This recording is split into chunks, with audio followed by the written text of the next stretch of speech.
Medrosos, eu sou a Andréia Broio. Oi, medrosas, eu sou o Michael Gomes. Este é o Mentes e Medos. E antes da gente começar, já sabe, né? Vai nas nossas redes sociais, no nosso canal do YouTube. Se inscreva que isso vai ajudar muito a gente. Pode seguir a gente no Insta, no Face. E se você quiser mandar o seu relato, pode mandar através do e-mail mentesemedos@gmail.com. A gente pode ler a sua história aqui. E para ajudar o nosso projeto é através do Pix mentesemedos@gmail.com. Qual que é o nosso tema de hoje, Mar? Eliphas Levi, o ocultista mais influente do século XIX. Eliphas Levi, ele nasceu em 8 de fevereiro de 1810. Faleceu em 31 de maio de 1875. Ele foi um escritor, ocultista, mago cerimonialista francês. O pseudônimo Eliphas Levi, sobre o qual ele estava assinando seus livros, é a tradução literal do seu nome de batismo para o hebraico. Ele queria um nome de origem nessa língua para ser mais facilmente associado a outros cabalistas famosos, né? Ele é uma figura muito interessante. Hoje a gente vai abordar a história dele aqui. Ele é uma referência. Grandes nomes do ocultismo são discípulos de Eliphas Levi, assim como Aleister Crowley, tem a Madame Blavatsky, nomes importantes. Então, assim, vamos entender a origem, né, desses estudos, que foi através de Eliphas Levi, que mostrou todo o conhecimento dele. Era uma pessoa muito inteligente e tinha uma vida muito interessante também, né, Mar? Começando, né, pela vida religiosa dele no seminário, filho de um humilde sapateiro, desde a infância ele demonstrava talento para desenho, mas seus pais preferiram encaminhá-lo à vida religiosa. Aos 10 anos de idade, ingressou na comunidade do presbitério da igreja de St. Louis, em Lilly, onde aprendeu catecismo com o primeiro mestre, o abade Rubaut, que também selecionava os garotos mais inteligentes. Este o encaminhou ao seminário de Saint Nicholas do Chardonnay para concluir os estudos preparatórios e, segundo Levi contará mais tarde, acabando-lhe com a vida familiar. No seminário teve a oportunidade de aprofundar-se nos estudos da filologia e, ao completar 18 anos, já conseguia ler a Bíblia nos idiomas originais. No ano de 1830, foi transferido para o seminário de Ise para estudar filosofia. 2 anos depois, ingressou em Saint-Sulpice para estudar teologia em Ise, quando escreveu seu primeiro drama bíblico, Nemrod. No seminário de Saint-Sulpice, escreveu os primeiros poemas religiosos. Após o seu curso de teologia, Eliphas ingressou nas ordens maiores, sendo ordenado subdiácono e encarregado de ministrar o catecismo para as meninas. É interessante, né? Você vê que ele já tinha uma vida religiosa bem rica, assim, né? Na questão de ser católico, porque nessa época o pessoal que estudava era só ricos, né? Que tinham os acessos, tinha muito filho de pessoas importantes que acabavam estudando dentro das igrejas religiosas, dos seminários, era tudo muito influente, né? E ele, por ser filho de uma pessoa tão humilde, ele teve esse acesso. E é meio que chique, né, estudar dentro da igreja, assim, teologia, filosofia, essas coisas assim, né? E ainda mais naquela época. E a igreja nessa época ela detinha, né, todos, a maioria dos livros, os livros mais importantes, eles ficavam no domínio, sob o domínio da igreja, né? Então, essas pessoas que estudavam nos seminários, eles tinham acesso a todos esses conhecimentos, que já deixou ele bem, começou desde cedo, a gente já vê a inclinação dele ser uma pessoa muito culta, né? É. E aí a iniciação da vida dele, né, o jovem Eliphas, ele não tardou a sentir o despertar, né, no seu interior da força da sua juventude reprimida. Um dia, quando estava ensinando o catecismo às meninas, alguém o chamou à sacristia. Era uma senhora, uma jovem pálida e tímida, que pediu a Eliphas que preparasse para a primeira comunhão. Outros padres tinham recusado por ser ela pobre e filha doente e tímida. Elifas não só aceitou a tarefa, como prometeu tratá-la como uma filha. A menina, que se chamava Adele, beleza pura e cândida, pareceu a Elifas ser a imagem da própria Virgem Maria. Essa beleza jovial correspondeu para ele a uma iniciação na sua vida, pois amou-a ternamente como se fosse uma deusa. Então aqui a gente já vê que ele sentiu a paixão, né, pela primeira vez. E aí começa tudo na vida dele, né? Porque, né, os padres não podem ter um relacionamento, não podem casar, né? Tem essa toda, eles têm que se entregar totalmente para a igreja. E aqui ele já começou a despertar um sentimento, né? Quando a gente percebe na história. É diferente, né? Ver um padre se botar um padre? Pera, não. Ele Era acho que ele era subdiácono, não era uma coisa assim. Ele já dava aula, né, para as crianças, para as meninas.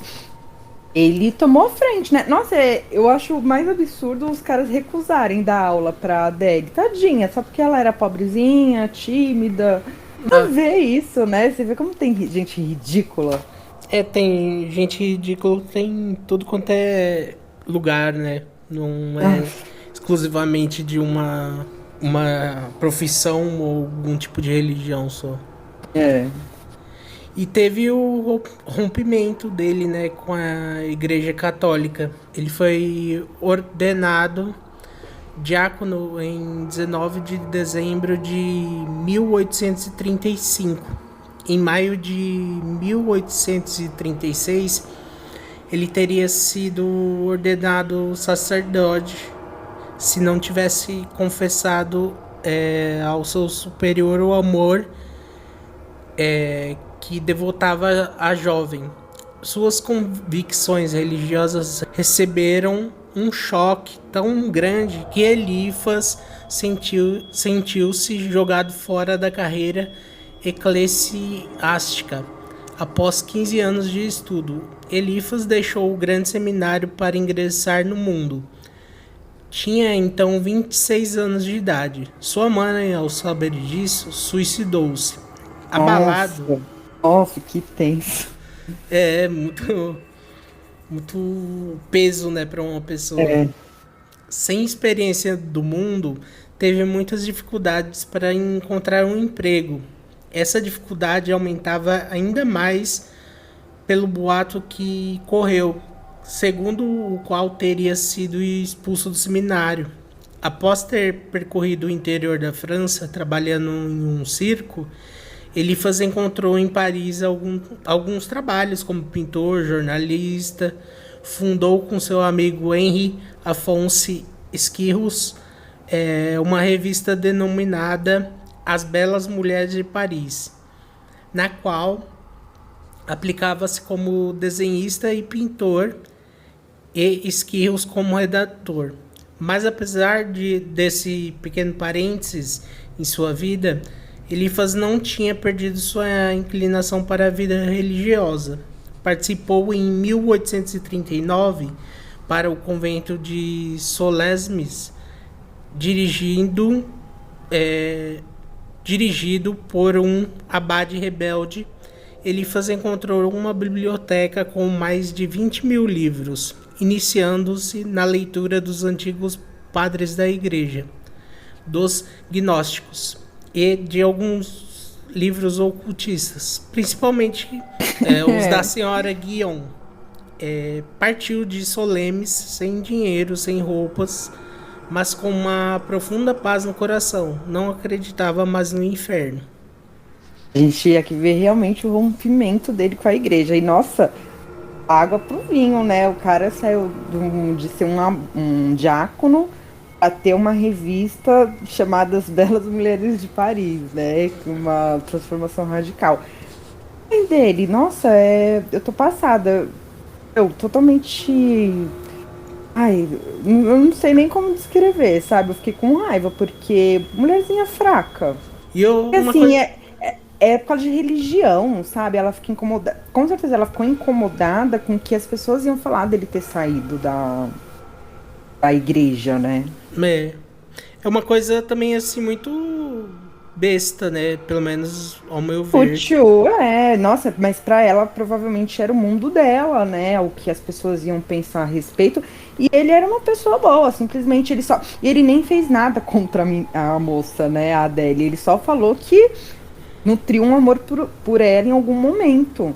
Nada demais, assim, pra ter acontecido tudo isso, né? No final, a gente vê aí um peso de uma injustiça que foi acontecendo na vida dele, né? É. E uma coisa que eu achei interessante foi essa mudança, né, da vida dele para quem era essa mudança para quem era um diácono, virou um desenhista para uma revista, bem grande, né, assim. Também tem o fato, né, dele ter trabalhado no circo, me lembrou até um pouco do Anton LaVey, que também trabalhou em circo, né, uma coincidência. O Anton LaVey, eu acho que ele devia ter até um certo orgulho, né, de essa comparação de história na vida dele. É, pode ser até servir meio de, tipo assim, a passar por Inspiração. algo que alguém que eu tenho respeito já passou, sabe? Eu penso assim também. Sim, com certeza. Bom, e aí depois disso, né, também teve o fato dele não acreditar mais no inferno, que é a quebra mais radical. Que as pessoas elas acabam vivendo uma prisão psicológica acreditando em muitas coisas, né? E aí a gente já vê realmente que ele se livrou disso.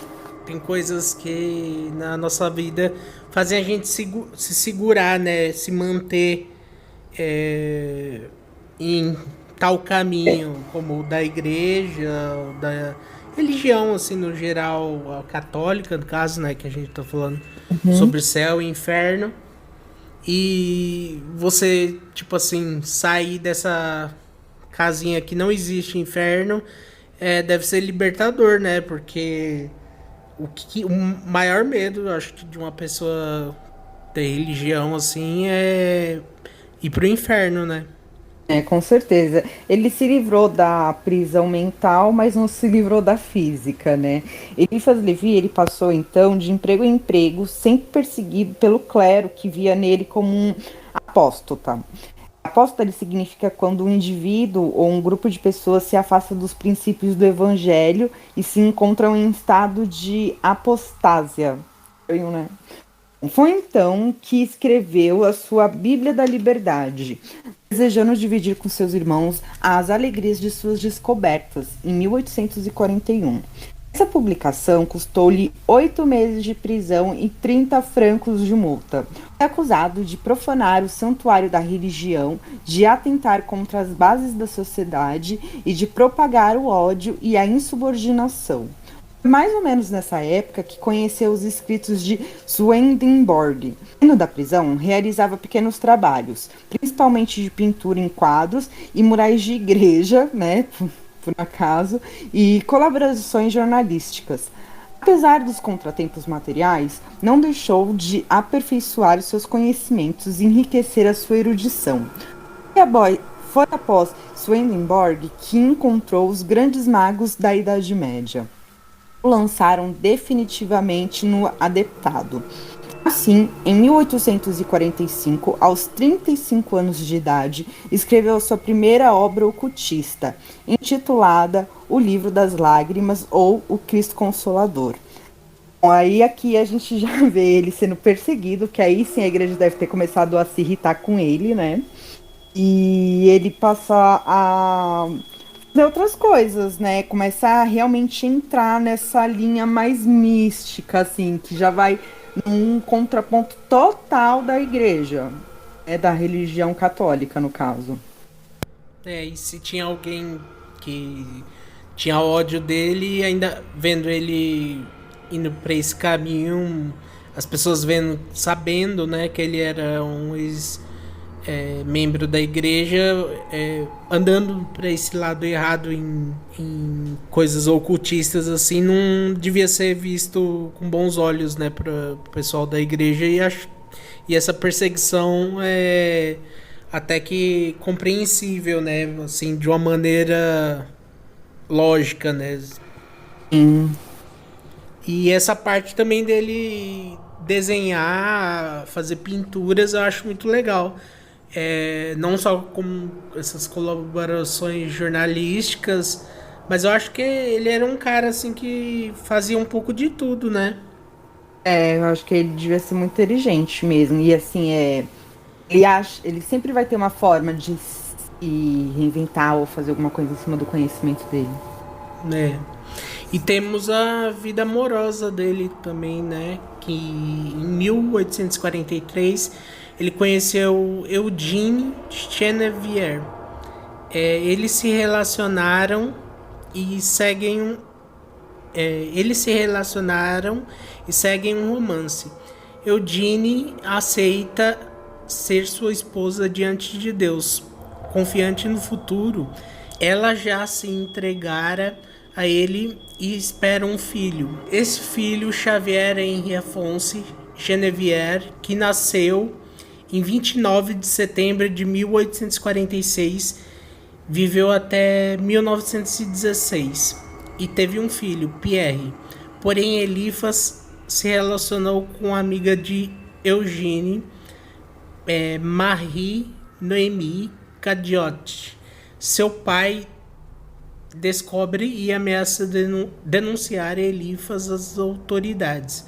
Com medo, ele abandona Eugênie grávida, não assume o filho e, em 13 de julho de 1846, casou-se com Marie Noémie Cadiotti, matrimônio que durou 7 anos. Instigado pela mulher, lançou-se a escrever panfletos políticos, resultando-lhe um segundo período de cárcere. Em 3 de fevereiro de 1847, foi condenado a 1 ano de prisão e ao pagamento de 1.000 francos de multa, acusado de levar o povo ao ódio e ao desprezo do governo imperial. Sua mulher grávida tentou algumas relações políticas a fim de obter a redução de pena imposta ao seu marido, o que conseguiu após 6 meses. Aqui eu já comecei a pegar um pouco de, não sei, ele parece ser uma pessoa meio babaca, porque, pô, ele iludiu a Eugênie, tadinha. Ele engravidou a moça, se relacionou com a amiga da moça, ainda abandonou ela grávida, sabe? Não assumiu o filho. Covarde. Com medo de ir preso, no final acabou indo preso por causa da mulher que ele casou. Meio que merecido, né? Como se a vida estivesse cobrando o erro que ele fez, né? Um erro feio pra caramba, né? É horrível. E assim, pelo que falam, ele viveu a vida inteira sem conhecer o filho, nunca viu o filho, nunca foi atrás. E a gente sabe como que era nessa época pra mulher que ficava grávida antes do casamento. Acaba com a vida dela, né? É. Bom, e tem a questão da lei da atração, né? Que ele começou a trabalhar muito essa força de lei de atração. Em 1847, a sua esposa deu à luz a uma menina e faleceu em 1854, pouco tempo depois, né? Para o desespero do seu pai, que a adorava. Engraçado que ele adorava um, não adorava o outro, né? Mas tudo bem. Era uma criança muito doente e esteve várias vezes à beira da morte.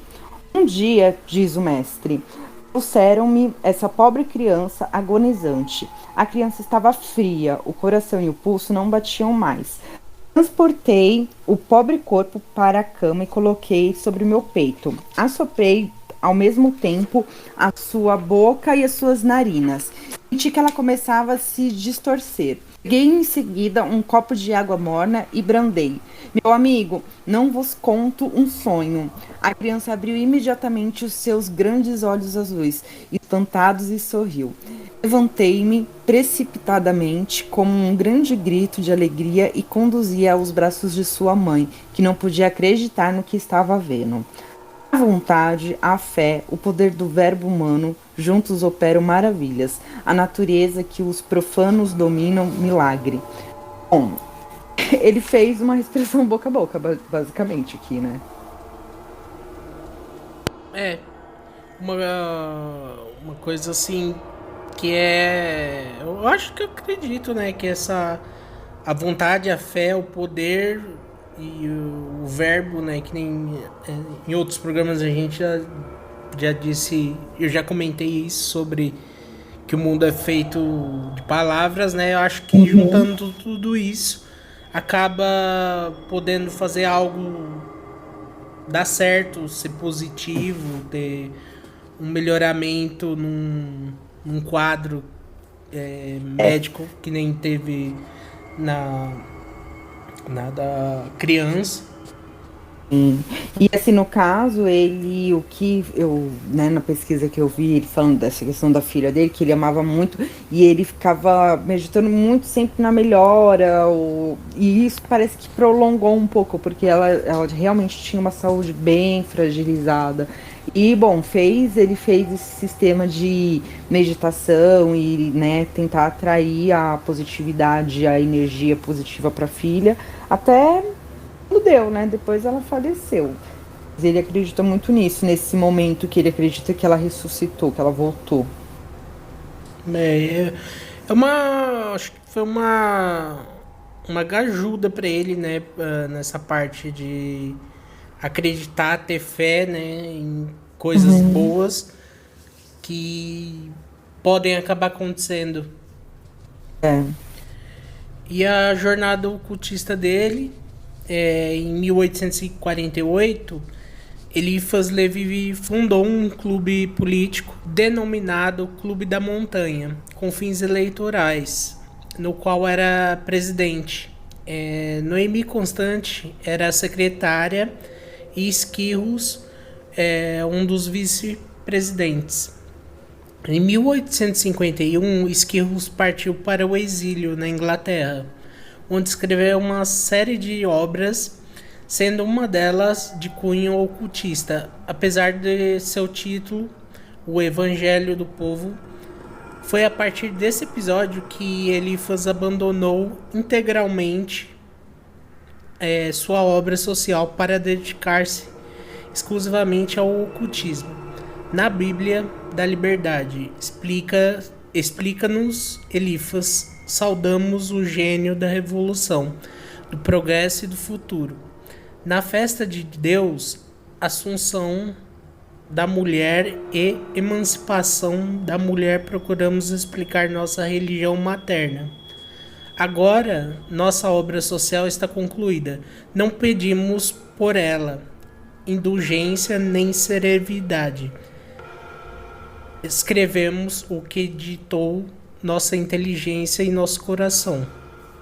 Eu acho interessante ele, nessa época, ele dá uma atenção a essa questão da emancipação feminina. Interessante, porque não se falava disso nessa época muito, assim. Era uma coisa bem velada. Em 1848 era... Nossa, é até difícil pensar essa parte de você se importar no que a mulher acha ou não, quer. Bem diferente. Eu também achei. Bom, aí já vai um pontinho positivo a mais, né? Porque eu já tava, né, ficando com um pouco de antipatia por ele ter sido escroto com a mãe do filho dele. Tem coisas que os prós e contras, né? E aí, bom, depois disso, né, essa jornada que ele iniciou, ele foi entrar em ordens iniciáticas, né, que aí é a parte que fica interessante no negócio. Sabemos a origem dos estudos ocultistas de Eliphas, mas permanece obscura a origem iniciática dele. Polonês Worski, falecido em 9 de agosto de 1837 em Paris, deixou 70 manuscritos catalogados pela sua esposa, a Eliphas e a outros, os quais foram doados depois na Biblioteca Nacional de Paris. Em 1854, um ano após a morte de Worski, Eliphas isolou-se nos estudos de alta cabala. Havia um adepto de primeira linha que se tornou um grande amigo de Eliphas. O nome dele é Bower, autor de Zonone, Os Últimos Dias de Pompeia, A Raça Futura e etc. Os dois mestres teriam trocado informações iniciáticas dos mais altos interesses das sociedades ocultistas. Haveria, inclusive, realizado trabalhos espirituais em 20 e 26 de julho de 1854 em Londres. As anotações relacionadas com esses eventos foram parar nas mãos de Papin, sendo publicadas em parte em um dos seus números da revista Lay Initiation. Registraram 3 visões, a de São João, a de Jesus e de Apolônio de Tiana, os quais lhe teriam revelado os mistérios dos 7 selos do Apocalipse. Alguns enigmas do futuro que desejavam saber detalhes da magia celeste. Aí aqui eu acho muito interessante, porque eu adoro Cabala. Eu acho a Cabala muito interessante. Eu já tentei estudar um pouco, mas é muita coisa para estudar, tem que ter dedicação. E é muito interessante mesmo. E aí aqui vê que ele tá virando um mestre da Cabala já. O interessante também é que ele encontrou alguém para conversar sobre isso, né? Também naquela época, porque tem assuntos que, principalmente esse, né? Nessa parte ocultista, naquela época deveria ser muito difícil, né? Você encontrar pessoas dispostas a conversar sobre, trocar Tinha que ideias. tomar cuidado também, né? Porque tinha Inquisição. E é uma coisa assim que até hoje eu acho difícil você ter alguém para conversar sobre alguns assuntos. Tem que ser aquele nicho de pessoas. E ele encontrou esse Bower. Ele começou a ficar conhecido, né? No meio, começou a ter um ciclo mesmo, né? De pessoas ali. É muito legal. E começando na fase de Adepito, retornando a Paris, instalou-se no ateliê do pintor e discípulo de Barolles. Uma vez que estava separado de sua esposa, Noemi, fato ocorrido antes de partir para Londres. Desenrolou-se nova etapa em sua vida. Foi a fase do adeptado. Em 1855, fundou a revista Filosófica e Religiosa, cujos artigos principalmente encontraram-se em seu livro A Chave dos Grandes Mistérios.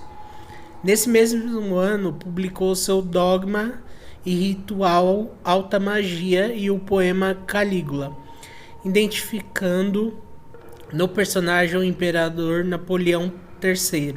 Foi preso imediatamente. No fundo da prisão, escreveu uma réplica, o Anti-Calígula, retratando-se. Foi posto em liberdade.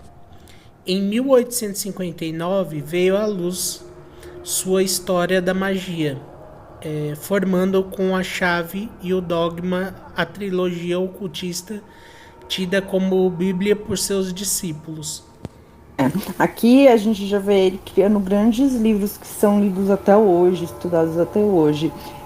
O Dogma Ritual da Alta Magia, por exemplo, é aquele que a gente já vê a introdução da figura do Baphomet, né, que é o bode lá sentado com a mão e tal. Foi o Eliphas que fez, né, essa imagem, e ela é cheia de simbolismos e significados aí, que acabaram depois utilizando ela para falar que era o diabo, né?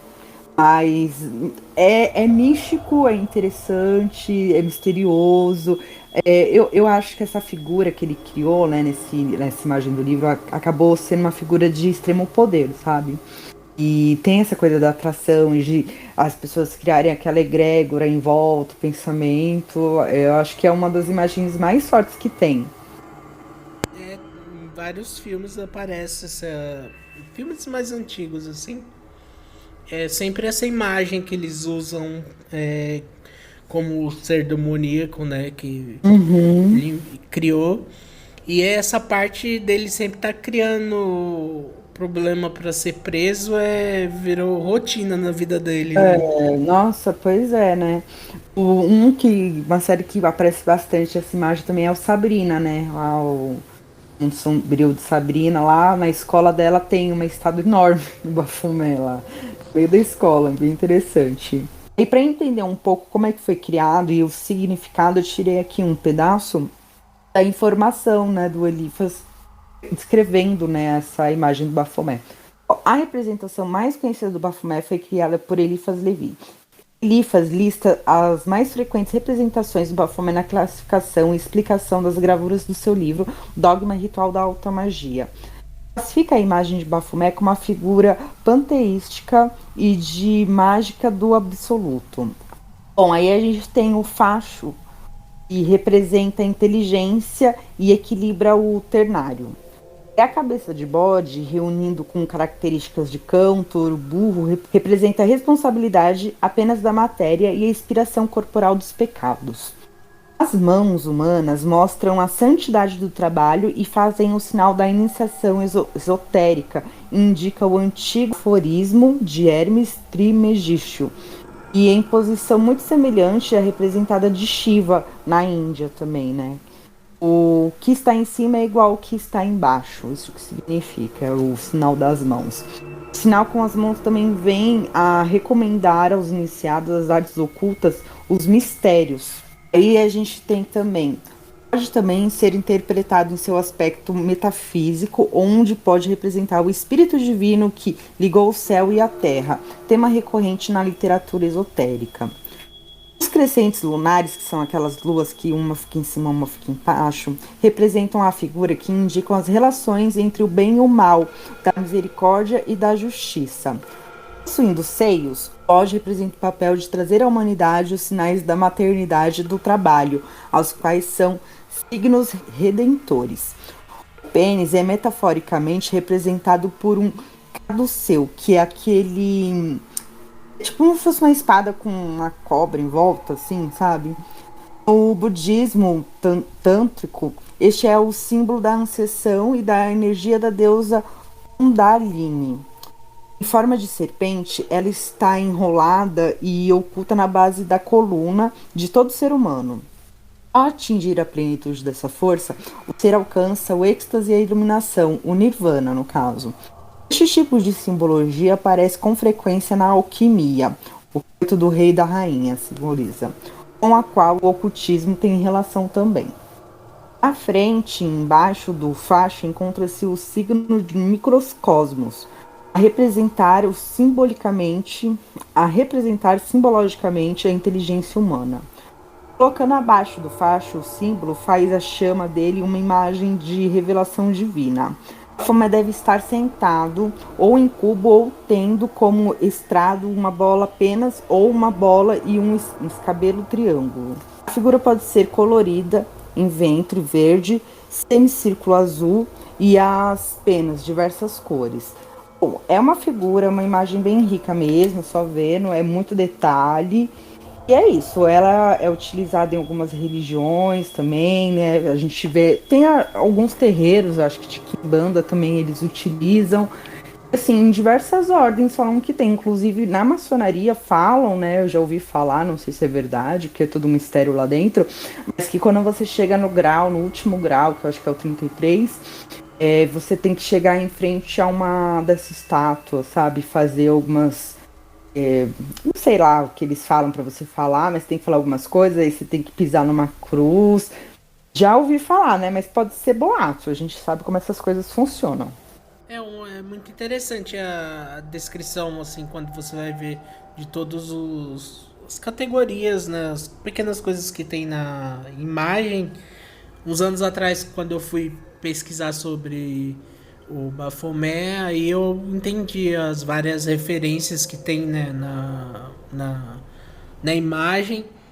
E é engraçado, né, porque a gente pensa que é o demônio.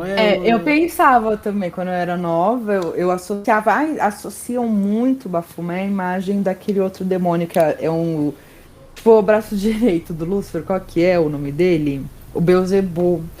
Todo mundo, tipo, o pessoal que é religioso associa bastante a imagem a esse demônio também. Então eu sempre tinha uma coisa assim, meio, é demônio. Mas aí depois que eu li, igual você, eu falei, caramba, quanto simbolismo. Mas o que acontece? O fato de ter essa egrégora negativa em cima da imagem, eu acho que pesa muito. E teve a briga dele com a maçonaria. Em 1861, Levi foi iniciado na maçonaria, em Londres. mas sua participação nessa sociedade secreta foi breve e atribulada. Conhecido como mestre do ocultismo e da simbologia, foi convidado para dar uma palestra numa loja em Paris. Interrompido por um mestre maçom, Levi se ofendeu, parou a apresentação e saiu para nunca mais voltar. Posteriormente, viria a criticar os ex-colegas, dizendo que, como negavam o cristianismo, haviam esquecido uma importante característica da maçonaria, a tolerância. É interessante. Eu acho a maçonaria muito interessante. Óbvio que não tem como negar que ele uma hora ou outra ia fazer parte dessa ordem, né? E eu já ouvi falar isso também, que eles têm uma questão, porque lá maçom pode ter várias religiões, né? Tem maçom católico, tem maçom macumbeiro, tem maçom de tudo que é tipo. Mas eles trabalham muito com essa questão da tolerância também. Só que ele ficou putíssimo, né? Aqui a gente vê o cara Ele tolerou muito, não. não era muito de levar desaforo, né, pra casa. Ficou bravo, cara. Bom, e aí a gente começa a ver uma fase do Levi que ele começou a ter encontros sobrenaturais. E essa parte do encontro sobrenatural que ele teve eu achei muito interessante. Bom, as suas obras causam impacto no mundo ocultista na França e do exterior. Já nessa época ele já estava bem famoso. Ele recebia visitas de toda a espécie. Curiosos, ocultistas, estudantes sinceros, aprendizes de feiticeiros. Um dia, diz Elifas, entre 3 e 4 horas da tarde, né? 3 e 4 horas da tarde, ouvi alguém bater em minha porta. Eram 7 batidas secas e espaçadas assim. Abri a porta e um rapaz muito bem vestido e de boa aparência entrou lentamente rindo, com um ar um pouco sarcástico, dizendo-me em um tom familiar: Caro senhor Constante, estou encantado por conhecê-lo e por conhecê-lo em sua casa. Tendo dito isso, passou para o meu escritório como se estivesse na sua própria casa e sentou-se na minha poltrona. Mas o senhor diz-lhe voz que eu conheço? Ele soltou uma gargalhada.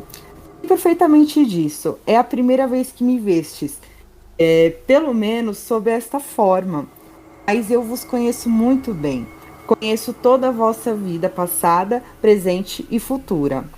Ela está regulada pela lei inexorável dos números. Sois o homem do pentagrama, e os anos terminados pelo número 5 sempre vos foram fatais. Olhai para trás e julgai. Em 1815, vossa vida moral começou. As vossas recordações não vão além disso. Em 1825, ingressastes no seminário e entrastes na liberdade de vossa consciência. Em 1845, publicastes A Mãe de Deus, vosso primeiro ensaio de síntese religiosa, irrompestes com o clero. Em 1855, vós vos tornastes livre, abandonando que fostes por uma mulher que vos absorvia e vos submetia ao binário. Notais que se houvesseis continuado junto, ela vos teria anulado completamente, ou teria perdido a razão. Pergistes, em seguida partistes, em seguida para a Inglaterra. Ora, o que é a Inglaterra? Ela é lorde da Europa atual. Fostes temperar-vos em primeiro vril e ativo. Lá vistes Apolônio triste, barbeado e atormentado como estavas naquele período. Mas esse Apolônio que vistes era vós mesmos. Ele saiu de vós e entrou em vós, e vós permanece. Vós o reveis este ano em 1865, mais bonito, radioso e triunfante. O fim natural de vossa vida está marcado, salvo acidente, para o ano de 1875. Mas se não morrestes esse ano, viverás até 1885. Polônio, quando vistes, temia a ponta da espada. Vós os temeis como ele, pois neste momento me tomais por louco. Como um dia alguém quis assassinar-vos, pergunteis inquietamente se não vou terminar a minha extravagante alocução, como um gesto semelhante. E aqui começou a rir. Sim, seu louco. Sou louco, acrescentou, retomando seu ar sério. Mas não sou a loucura morta, sou a loucura viva. Ora, a loucura viva é o inverso da sabedoria de Deus. Sabeis vós o que é Deus? Deus sois vós, e Satã é Deus visto ao contrário. Existem atualmente dois grandes escritores, continuou o estranho visitante, que são, que são úteis à ciência, Mirvaile e Eliphas Levi. Todo tempo são necessárias duas colunas. Vós sois Jaquim, ele é Broas. Sabeis bem que nenhuma força se produz sem resistência, nenhuma luz sem sombra, nenhuma afirmação sem negação. Colocou-me por alguns instantes e lhe perguntei: sois espíritas? Respondeu-me gravemente. Os espíritas são escorpiões que inoculam o veneno cadavérico sob as pedras tumulares. Atraem os mortos, mas não os ressuscitam. Em breve, a terra estará coberta de cadáveres andando. Estamos em uma época de morte. Luiz Felipe era o Mercúrio sem asas da fronte. Ele as tinha aos pés e se foi. Napoleão III é um Júpiter sem estrela. Após ele virá o Saturno, coxo e o rei dos padres, o Sr. Conde de Jarbord. O visitante refletiu um instante, olhou-me fixamente e disse de repente: que não quereis ser papa? Dessa vez fui eu quem soltou a gargalhada e respondi-lhe: porque eu não quero ser despropositado. Ah, disse-me ele, ainda tendes o véu para rasgar e não conheceis vossa força toda poderosa, acrescentou, retratando-se. Nós dois já criamos e destruímos muitos mundos, e vós não ousais aspirar ou governar um. Esperai então a derrota do esmagamento dos tímidos, a cruz desse pobre homem que se chama Jesus Cristo. Mas finalmente quem sois vós? Perguntei-lhe então, levantando-me. Vós negastes a minha existência, respondeu-me ele. Chamo-me Deus. Os imbecis denominam-me de Satã. Chamo Juliano Capella. Meu envelope humano tem 21 anos, nasceu em Bordeaux e tem pais italianos. Enquanto esse rapaz falava, eu sentia um peso extraordinário na minha cabeça. Parecia-me que a minha testa iria explodir. Observava o meu interlocutor com surpresa. O rosto lembrava os retratos de Lord Byron, com menos correção de traços. Possuía as mãos muito brancas e carregados de anéis, o olhar seguro e crepitante de sarcasmo, a boca vermelha e os dentes regulares. Curioso visitante partiu, e jamais os biógrafos de Eliphas Levi encontraram qualquer traço dele.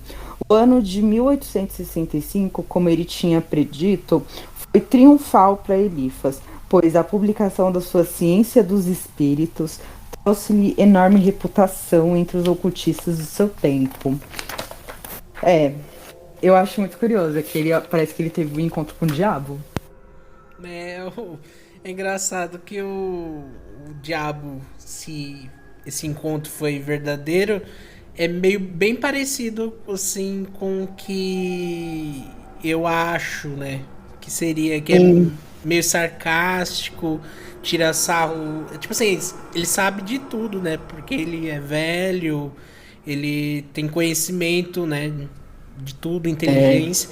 Então ele é sempre debochado, sarcástico, né? Assim, e essa parte dele sempre ficar assim colocando coisas pro Levi, tipo assim, você não quer ser papa.